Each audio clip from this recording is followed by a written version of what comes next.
សម្រាប់វីដេអូនេះខ្ញុំមកធ្វើការអាប់ដេតទៅលើមេរៀនរបស់ខ្ញុំហើយនឹងចែករំលែកនៅចំណុចមួយដែល Facebook ទំតែអាប់ដេតហើយបងម្ចាស់អាជីវកម្មមួយចំនួនគឺគាត់អត់បាន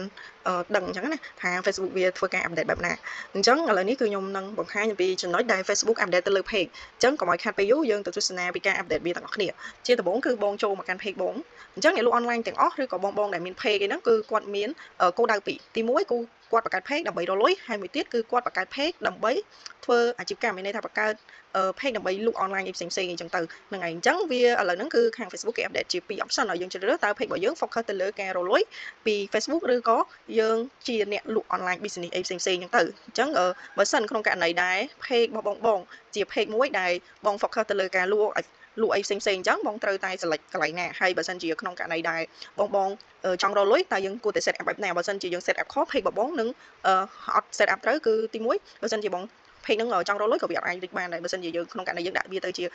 business មានន័យថាយើងលក់អញ្ចឹងណាអាជីវកម្មអីចឹងទៅហ្នឹងហើយអញ្ចឹងកុំឲ្យខាត់ពេលយូរគឺយើងចូលមកកាន់កន្លែង setting នេះយើងទី1គឺយើងចូលមកកាន់ page យើងដែលយើងចង់ឆែកមើលតើ page យើងវាស្ថិតនៅក្នុង page ឬក៏ tab អីគេអញ្ចឹងណាអញ្ចឹងយើងចូលទៅកាន់ setting មកយើងអាហ្នឹងកន្លែងហ្នឹងយើងត្រូវតែចូលមក search ទាំងអស់គ្នាទាក់ទងនឹងបងម្ចាស់អាជីវកម្មហ្នឹងហើយបន្តមកទៀតគឺយើងចូលកន្លែង page setup របស់យើងមកអូខេបន្តមកទៀតគឺយើងកន្លែងមកមើលកន្លែងនេះគឺទី3នេះគឺ page tab យើងចុចទៅលើវាមួយបន្តមកទៀតកន្លែងនេះគឺគេដាក់ថា page tab មានន័យថាយើង select នៅនេះ customize feature they come available and be recommend to the right audience មានន័យថា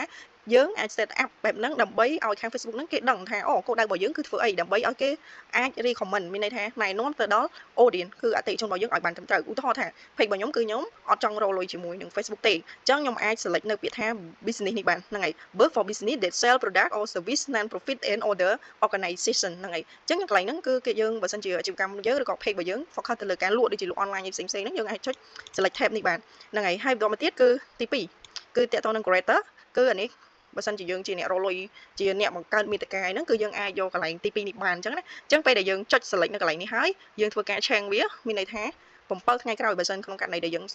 select ខុសណាអញ្ចឹង7ថ្ងៃក្រោយបានគេឲ្យយើងធ្វើការផ្លាស់ប្ដូរម្ដងទៀតអញ្ចឹងដោយសារតែ page របស់ខ្ញុំនេះគឺខ្ញុំធ្វើការតេស្តមុនហ្នឹងទៅខ្ញុំច្រឡំធ្វើការផ្លាស់ប្ដូរវាពីមុនគឺខ្ញុំបានដាក់ business ប៉ុន្តែបន្ទាប់មកខ្ញុំដាក់ creator វិញអញ្ចឹងខ្ញុំប្រហែលជាមួយសប្តាហ៍ក្រោយគឺខ្ញុំនឹងផ្លាស់ប្ដូរវាមក business វិញហើយដោយសារពីមុនគឺខ្ញុំបាន select យកទី1ហើយបន្តមកទៀតគឺខ្ញុំ select យកទី2វិញអញ្ចឹងណាអញ្ចឹងបើយល់ល្អបងគួរតែមកប្រឌិតកន្លែងហ្នឹងបើសិនជាបងលក់ online អីផ្សេងៗចុចយកទី1ប៉ុន្តែបើសិនជាបងជាអ្នកផលិតមាតិកាអីផ្សេងគឺបងចុចទី2ហ្នឹងហើយអាហ្នឹងគឺយើងអាចផ្លាស់ប្ដូរតែ setting ហ្នឹងគឺ7ថ្ងៃរៀងរាល់7ថ្ងៃបានយើងអាចផ្លាស់ប្ដូរអាហ្នឹងបានហ្នឹងហើយអញ្ចឹងបើសិនជាបងចុចច្រឡំអីបងអាចមកផ្លាស់ប្ដូរ7ថ្ងៃក្រោយអញ្ចឹងទៅអញ្ចឹងវីដេអូនេះគឺខ្ញុំមានតែប៉ុណ្្នឹងទេហើយខ្ញុំសង្ឃឹមថាបងចូលទៅឆែកមើលទាំងអស់គ្នាហើយនៅក្នុងកុំព្យូទ័រវាអត់ខុសពីក្នុងទូរស័ព្ទប្រហែលទេអញ្ចឹងបងចង់ធ្វើតាមកុំព្យូទ័រក៏បានធ្វើតាមទូរស័ព្ទក៏បានអញ្ចឹងណាហើយជាចុងក្រោយគឺខ្ញុំអត់មានអីច្រើនទេបើសិនមានចម្ងល់គឺបងអាចឆាតមកសួរខ្ញុំបានអត់អីទេមានចម្ងល់ទាក់ទងនឹង page recommendation ឬក៏ page បងមានបញ្ហាអីជាប់លឿងជាប់អីហ្នឹងអាចទាក់ទងមកខ្ញុំបានហ្នឹងហើយឬក៏បងត្រូវការ account អីផ្សេងៗអាចទាក់ទងមកខ្ញុំបានអរគុណ